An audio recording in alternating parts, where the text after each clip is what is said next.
Hello once again. Welcome to Great People Interview Series. I have with me Kevin Gibbons, who is CEO and founder of a wonderful digital marketing agency, or should I say a very focused digital marketing agency in organic growth, and that's in a nutshell SEO. So Kevin, tell us about your story and how it all. Yeah, of course, and thanks for inviting me for this. But so my story is I run a specialist SEO agency called Resignal. I've been involved in the SEO industry since 2003. Wow. I guess where we are today is we're 18 people, based in the UK but now remote. We pre-COVID had an office in London.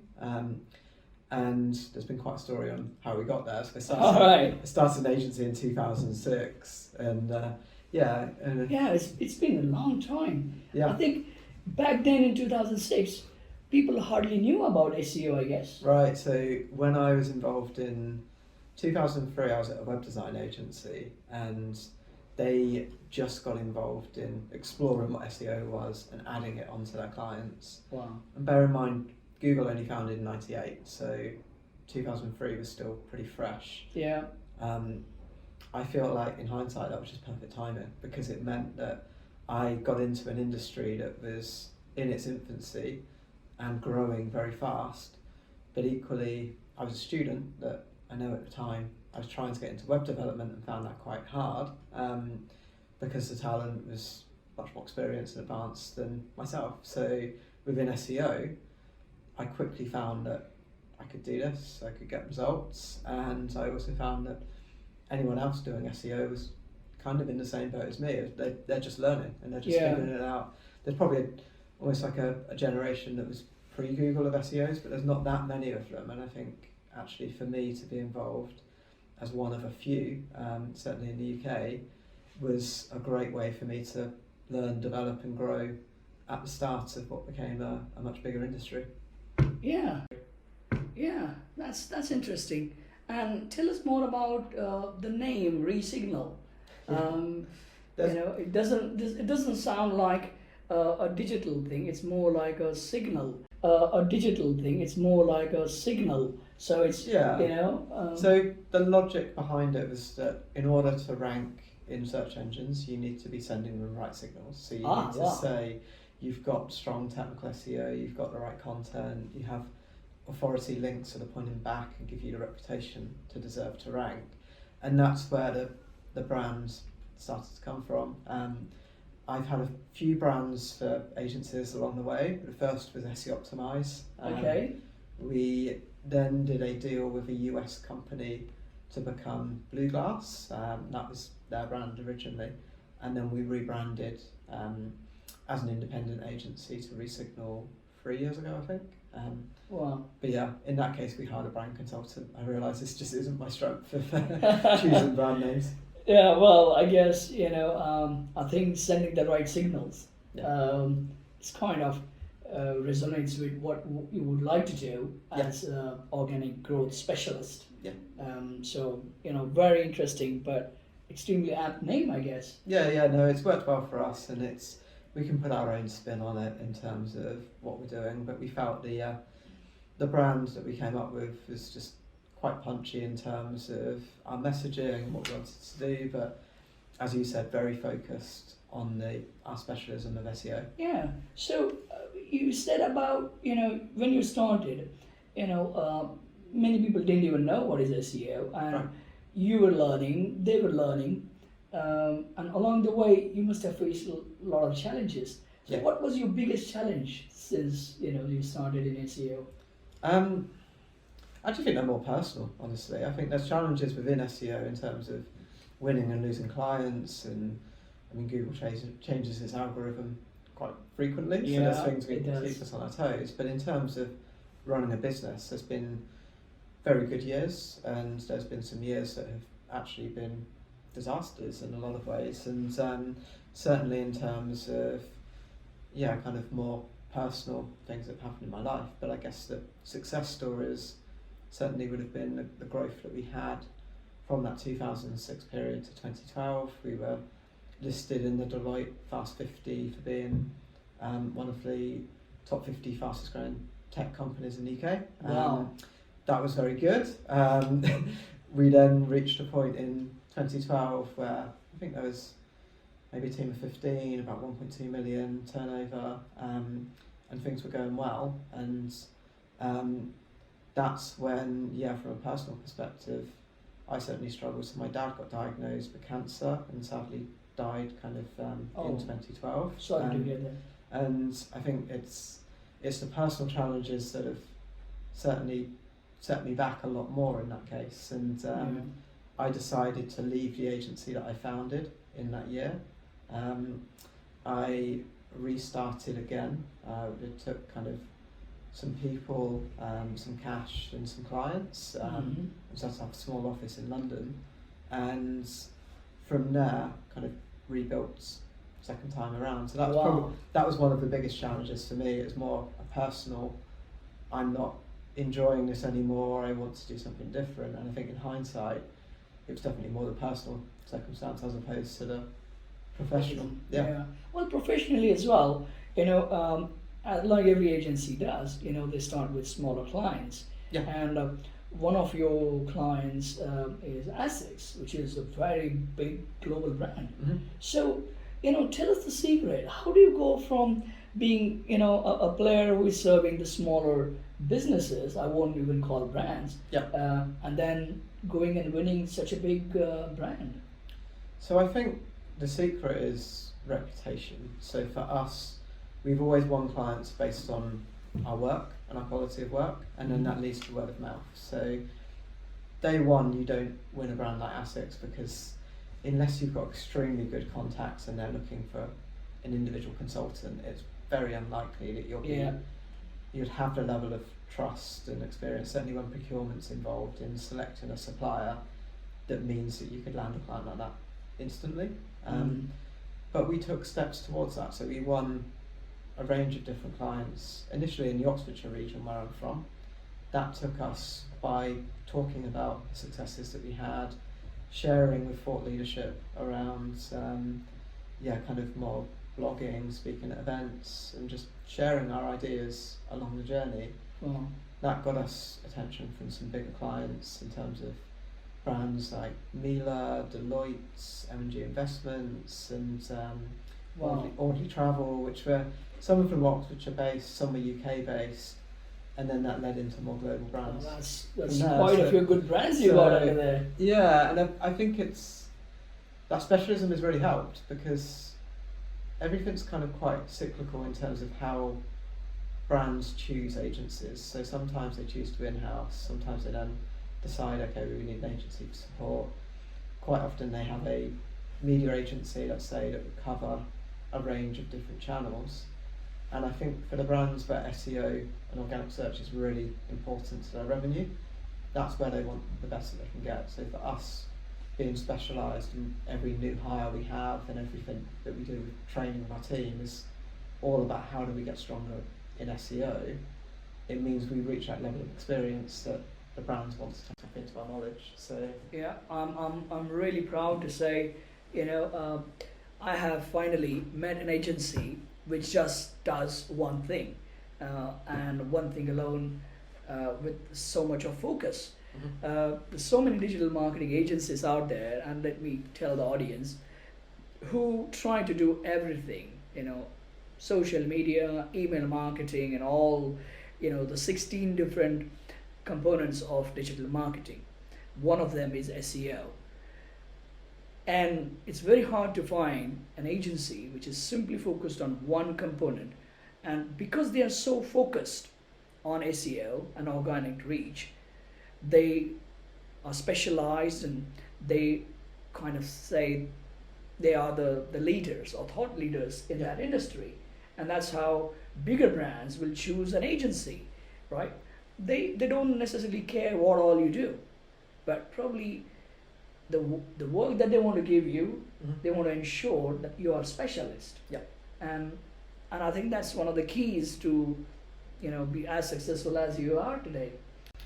I think so, and I wouldn't say we nailed that from day one. We certainly one SEO clients in the early days, and then we did branch out into let's do paid search, let's do analytics, let's do some paid social, and I think we were always good at those other services, but what we realised is we were never great at those services, and when we really looked back at where are our best clients coming from, where's our best work coming from, the retention that we had and the results, it's certainly from SEO, and we actually made a decision, okay, well, we're going to stop doing paid search, we're going to stop doing paid social, etc. Wow. And then so we went from being a specialist to being more of a generalist, and then back again, because we realised that by adding on the extra services, we can take clients and grow with them in terms of extra budget, but quite often we're then, by actually trying to do everything as a relatively small team,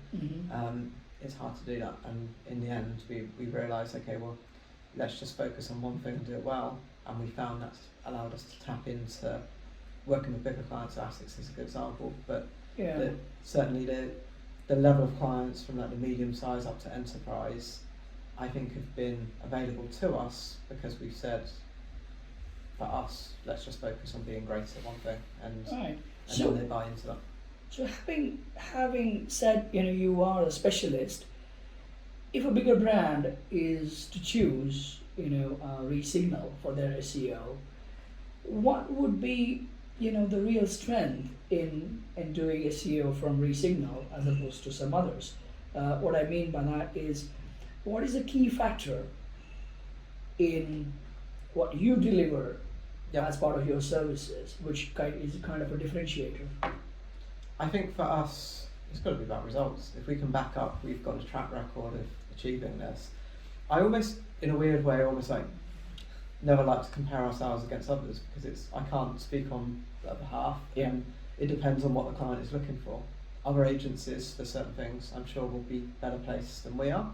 But for us to play to our strengths, it's very much, if we've got a track record in achieving success to what the client wants to do within SEO, and specifically even within the niches. So e-commerce is definitely a big sector for us. Sports and leisure with ASICS is a good example. Yeah.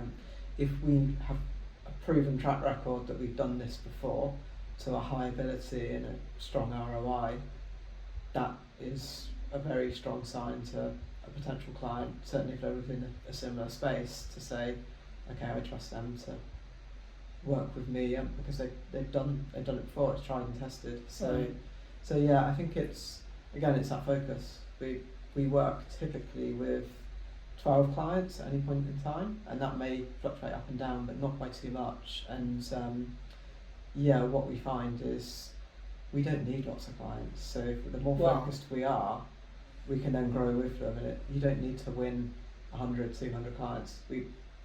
This year, our business plan is, if we can win kind of 6 to 8 clients, we're more than happy with that, which kind of for an agency our scale sounds like it's not that ambitious, but actually I feel like it's the reverse. But we're aiming for bigger clients than we would typically if it's maybe more of a numbers game. Okay, well, that's interesting. With 12 clients, if you're making a couple of million revenue, then they are really high value customers, and probably you will be able to deliver the results with more of your focus onto less number of customers. But you want to probably have only 6 to 8 customers that you could probably take on with your bandwidth, and of course as per your current ambitions. How would you go about acquiring new customers? So the tricky thing is our best customers have always came through our reputation and word of mouth. So some of that, it's great because people are recommending us, and that's what we're here to do, is to do a good job for our clients. Sometimes they move jobs and take us with them, which is always quite a nice kind of way for them to do that, because they know us and trust us already. But it's not that predictable, so we can't say quite often where our next lead is coming from. Yeah. Our focus has been on marketing ourselves, but from a central point of, let's do good work for our clients first and foremost. So if we do good work for our clients, we retain them, and retention is growth in an agency model, because and I've been there where you can have a year where you've won a lot of new business, but you've equally lost a lot of clients. And for us, doubling down on let's do great work, retain and grow with our existing client base Right. means that new business is growth. And quite often new business isn't growth if you're losing clients. It is. And I think that can be a mistake a lot of agencies So make. true. They focus much more on, can be exciting to win a pitch, but if you're losing a similar sized client at the same time, that's, you're standing still.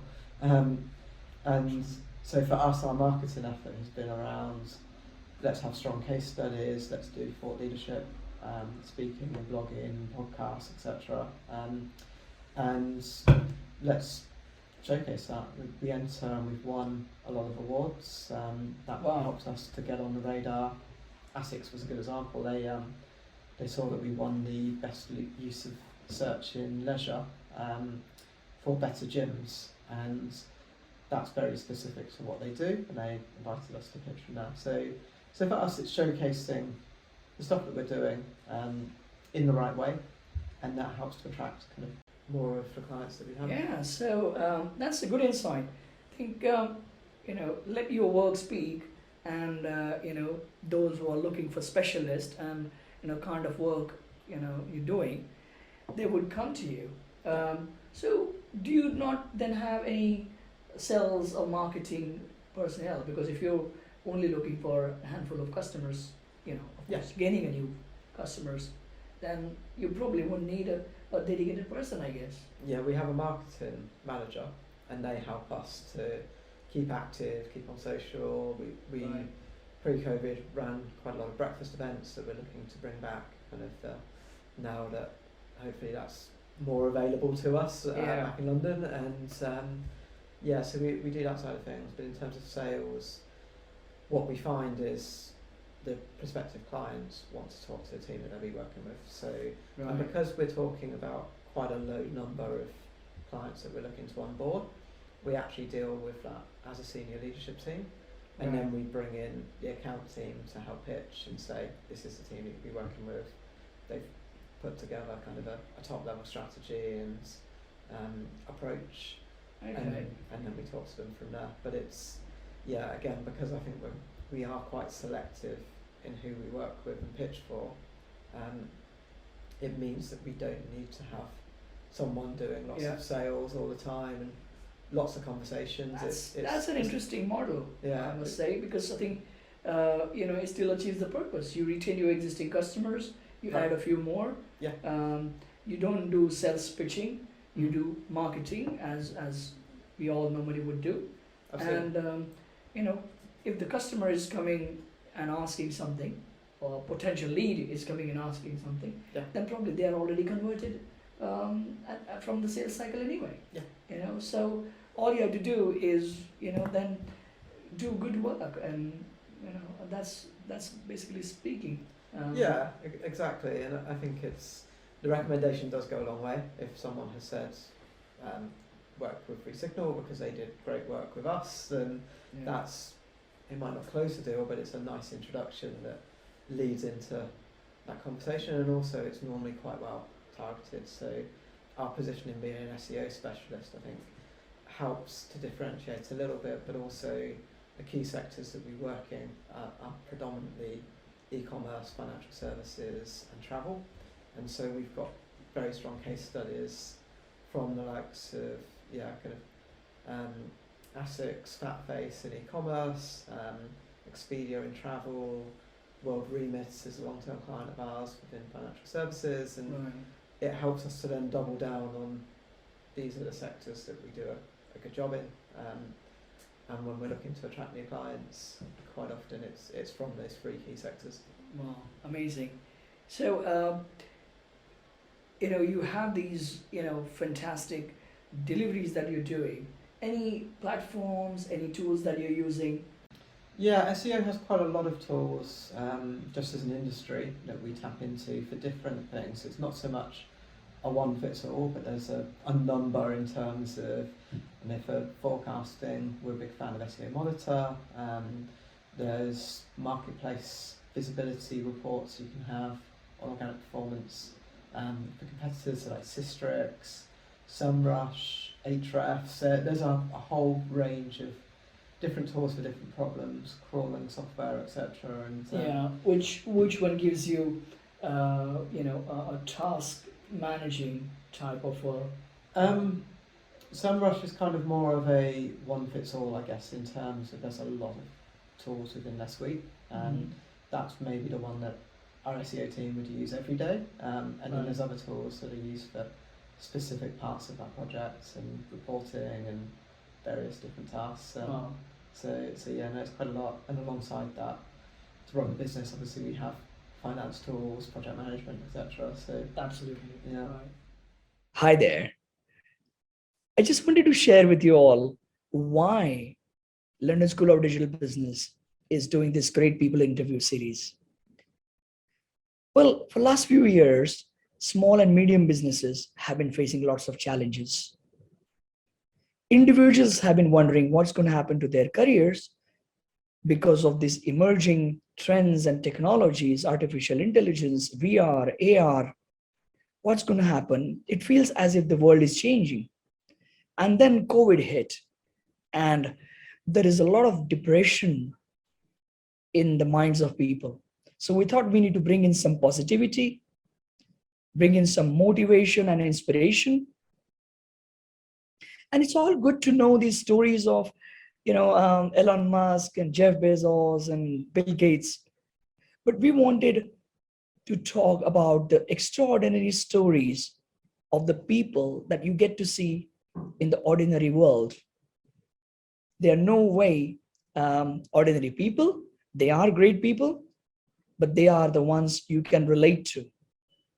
Hence, we thought this is something that we want to bring in to increase the chances of success for many, motivate them, give them the insights. I'm so happy to share that every leader has shared completely unique and different insights because their situations have been different. Somebody was alone, and we know that entrepreneurs are alone at the top and how it feels, and they fought their challenges. Somebody had partnership, business partners, and somebody could not survive the business partnership, so they had to rebuild themselves. Somebody thought, well, I could have done this differently if I was to go back in time. So every insight is so unique. I must thank all the people who shared their journeys, and I'm sure this will help you all succeed in life, increase the chances of your success, as well as reach there faster, and of course, achieve happiness in life. Thank you for listening. Yeah. Well, I have some interesting questions for you Yeah, sure. here on, just to make the mood a little lighter. Yeah. If you were to go back in time, what is it that you would do differently? I actually think some of what we've discussed around focus and specialism is really important. But I also think you need to try some things to figure out what your focus and specialism is. So it would be very easy for me to say we should have been an SEO specialist from day one and focused on a specific sector. That is probably my answer, and that's what I would have done. But sometimes you need to try a few things to say, okay, well, our specialism is SEO and our top sector is e-commerce, and then let's start there and build outwards. We've kind of, like I say, kind of broadened outwards and then narrowed it back down again. And I also think one of the key things we've done over the last 12 months is we brought in a senior leadership team. So we now have a managing director, we have a head of strategy, head of HR, and head of client services. Right. And I think looking back previously over the years, I've often tried to do all of those roles sometimes at the same time. I know. Entrepreneurship, they say entrepreneur is always alone at the top. Yeah, and and you end up doing a job that you haven't actually signed up for or wanted to do. Certainly for me, I'm not an expert in finance, I'm not an expert in HR, etc. Stages of that journey. I guess you're a seriously good leader though. You came with your business and the strategies. You moved around. You tried something, then pivoted from there, Yeah. and now you found yourself doing the right things for the right kind of customers, and not building the team at the right time. Yeah. Is important. Oh, no, I think, absolutely. Yeah. And I think to get to the next level, that's very much, if I'm the bottleneck, there's only so much we can achieve. Whereas actually, if we can empower people in the right roles as a team approach, we can. It's that kind of, you can go fast alone or go further together. And for us, it's if we want to go as far as we're planning to go, it has to be a team approach. And yeah, Absolutely. I feel like the last 12 months we've had that, which is great. And looking back, if I could have done that 10 years ago, I think we'd be much further along right now. So yeah, but you have to learn what works. What's your favourite sports, if at all? I'm football mad, so I'm a big Liverpool fan. I don't play football as much anymore, but I do running. I ran the London Marathon last year. Wow. I actually have a place again this year that I should probably start training for at some point. But Great. yeah, football for watching, running for doing, I would say. Any holiday destination that's favourite? Right now, anywhere, given COVID. Yeah. I've barely travelled at all the last couple of years, but used to travel a lot before that. Right. Yeah, happy with the beach, and yeah, I kind of think Caribbean sounds quite nice. At the moment I'm not too picky, so yeah, a sunny destination does. How about your family and pets?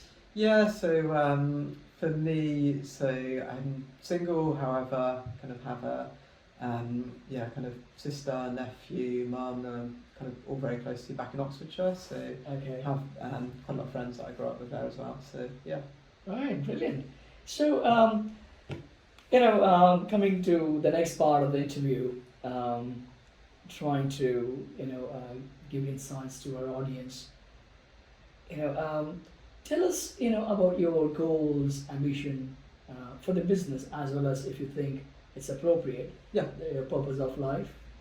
Yeah, so the goals for the business are to stay true to what we do in terms of that focus and specialism, and to grow within that as much as I feel like we can. And actually, even within the UK market, I think there's a lot of potential for us to do a lot more than we're doing currently. So the ambition is very much keep that focus and keep growing with the profile of clients that we work with. And I think from a personal level, for me, one of my big learnings over the last couple of years has just been enjoy it. And I feel like sometimes entrepreneurs can always be like, I'm definitely like the visionary in terms of my mindset, and I like to look ahead and have a plan of this is where we're going over the next 3 years, 5 years, 10 years, 20 years. Wow. But sometimes you can always be head in the clouds a little bit, and I think for me, just bringing it back to, it doesn't need to be 5 years into the future in terms of what we're striving towards to be happy at that destination. Yeah. Be happy now. Be happy now, and then enjoy the journey towards that destination is kind of the way that I would. Wow. So, Oh, I don't know. Amazing. I think a good piece of advice there. Why wait to be happy? I'll be happy when I have my own house, when my mortgage is done. It never ends. It never ends. Yeah. You just be happy where you are today.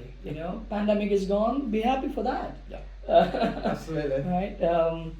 We're in London. Well, the traffic is still outside, not in here. Be happy about that. Yeah, sure. Oh, had so much traffic this morning coming here. Anyway, that's for another day. I guess my next question is about your inspiration. Yeah. Any particular person who inspires you and why? Yeah, so I've had quite a lot of mentors over the years in terms of different stages of the journey that helped enormously, because I think it's good to understand what that next level looks like. And there's always a next level, and there's always someone that's achieved it. And I think surrounding myself with people that are ahead of that curve, I think has been really important. Equally, I think giving back has been important as well, and actually speaking with people who I can help. And I met with someone last week in a coffee shop, and they've started an agency 18 months, 2 years ago, Wow. and had loads of questions about what the hell do I do now, and I faced those problems, and I think it's nice to be able to share that and kind of appreciate actually the journey that I've been on, but to start to help other people as well. I think that's helped. Amazing. But yeah, I think my answer in terms of inspiration is I feel like I've always been very similar to my dad in terms of the way that I think about things, and I do think a lot about actually what am I doing to make him proud, and that's not on a business side. That's I'm working hard, I'm putting effort in, and I'm trying really hard to make things work. There's also a balance of I'm living within the right family values, I'm doing the right thing, and yeah, I want to feel like I've gone to bed at night every night saying I've moved something forward. I'm doing the right things, like I say, kind of from the right place, and sometimes it will work, sometimes it doesn't. But I feel like if I'm coming from that place of kind of feeling like I'm proud of what I've done, then I'm happy with that. Wow. That's good to know. And what a lovely thought it is. Well, finally, any advice to our audience who are students from 22 plus countries, startups, entrepreneurs? Yeah. In some ways, just start. So I think for me, if you look at that journey of when I started from a curious student into a freelancer, I actually did a year in Australia and travelled in order to get set up, and then started a business kind of afterwards. If you'd have asked me at that time, am I an entrepreneur, I would have said absolutely not. And if you ask me now, was I an entrepreneur from that moment at the start, say actually I was, I just didn't realise it. And I think quite often that's how entrepreneurship starts. You have an idea, you're curious, you follow it, and you see where it ends up. Don't get too focused on the end point. Don't worry if the progress is slow. That's progress. And I think don't beat yourself up too much that you're not kind of, so far along straight away, but be curious, find out what works. Like I said, our example of we'll do different services and then bring it back to explore. Explore yourself. Explore. Explore yourself. Do something. If you fail, you fail. It's okay. Move on and do something else. And as your story, which is very inspiring, though, you started off, then you try to do everything at every other agency does, and then you realize, well, actually, you know what? And this is the review process, which I liked, and I must bring to audience's attention. Review whatever you're doing. Just don't look at your goals and I want to achieve this in 2 years' time. But if you look back and analyze, like Kevin did, you will realize what is your real strength. And then if you start focusing your energies, and of course try to get customers who are looking for those kind of services, then you are actually going into the specialized world, and definitely you are delivering more quality naturally without having to do anything special. I completely agree, and I think to my point earlier, sometimes you can get obsessed with, and I'll get this, you go to conferences and people will ask, how are you? And everyone's answer is always, it's almost like comical how similar it is, but it's always, oh, we're busy and we're X amount of people, X amount of revenue, whatever. And I feel like the real question should be like, are you happy? Are you enjoying what you're doing? And like when you look at those type of questions, I think if you look back at what are you enjoying? When you're in that like flow state of I'm loving this, I'm learning and I'm moving forward, that to me is your answer on what you should do more of, and then it becomes clear. But it's not, sometimes I think it can be bad advice to say follow your passion, certainly in the early stages, because you don't know what your passion is until you find something you're good at. So I think at first it's explore, see what you like, see what you want to do more of, figure out what you don't like and you don't want to do so much, and then once you become good at something, I think that becomes your passion then. But I don't think it happens overnight. I think you just need to be curious, figure it out, and then go with it. Kevin, you're so insightful, I must say. that I've heard so many leaders, saying this, follow your passion, follow your passion. But what about those people who do not know what is their passion? Yeah. And you kind of answered that so well. You've got to explore, and eventually you will find out what is your passion. Exactly. So yeah. those who are thinking, well, I'm doing this, and because I'm thinking right now, this is what is interesting to me, and but is it really my passion? Don't worry, just do it, and then realize. But don't forget to turn around if you think it's not me, it's not, my cup of tea, or I'm not enjoying. I think, let me take, his words. Are you happy in what you're doing? If you're not, that's not your passion, you have to change. I was happy in the early days of, I'll build a website, if I can get someone to visit, and when I say someone, I mean like one person to visit the website the next day, hopefully click on a Google AdSense ad and make me 20p or whatever. But like, to me, this is exciting. It wasn't about the money, it was about, I'm learning and I'm doing something, and it might be 20p today and hopefully it'll be like 40p tomorrow, who knows. Yeah. But it's it's kind of that sort of thing that just let off a spark in my brain of this is quite good. Wow. But yeah, I don't think I've ever even said like, okay, this is my career now. It's just step by step you follow that. Oh, brilliant. So I think I really enjoyed this interview. Thank you so much for your time, and thank you to all the audiences there for your time here, and I'm sure you learned a lot. Thank you. Yeah, thanks for having me. Pleasure.